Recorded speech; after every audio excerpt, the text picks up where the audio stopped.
એક જ number plate પર બે બસ દોડાવવાના કૌભાંડને સુરત જિલ્લા લોકલ ક્રાઇમ બ્રાન્ચે ઝડપી પાડ્યો છે અને ટ્રાવેલ્સ માલિક વિરુદ્ધ કાયદેસરની કાર્યવાહી હાથ ધરવામાં આવી છે.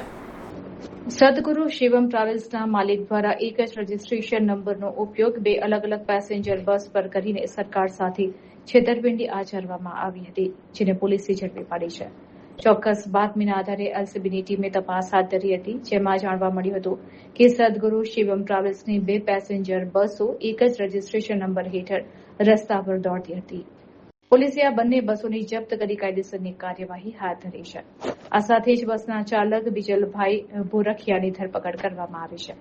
પોલીસ તપાસમાં બહાર આવ્યું છે કે આરટીઓ ટેક્સ બચાવવા માટે આ પ્રકારનું કૌભાંડ આચરવામાં આવ્યું હતું. આ ગુનાના મુખ્ય સૂત્રધાર અને સદગુરુ શિવમ ટ્રાવેલ્સના માલિક અજયભાઈ વામજા હાલ પોલીસ પકડથી દૂર છે, જેથી પોલીસે તેમને વોન્ટેડ જાહેર કરી તેમની શોધખોળ તેજ કરી છે. આ ઘટના બાદ ટ્રાવેલ્સ વ્યવસાય સાથે સંકળાયેલા લોકોમાં ફફડાટ વ્યાપી ગયો છે. એક જ નંબર પ્લેટ પર બે બસો ફેરવીને સરકારી તિજોરીને લાખો રૂપિયાનો ચૂનો લગાડવામાં આવતો હતો. સુરત ગ્રામ્ય એલસીબીએ આ સફળ ઓપરેશન પાર પાડીને ટેક્સ ચોરો સામે કડક ચેતવણી આપી છે. હાલ પોલીસ આ મામલે વધુ તપાસ કરી રહી છે કે અન્ય કોઈ બસોમાં પણ આ પ્રકારે છેતરપિંડી કરવામાં આવી છે કે કેમ.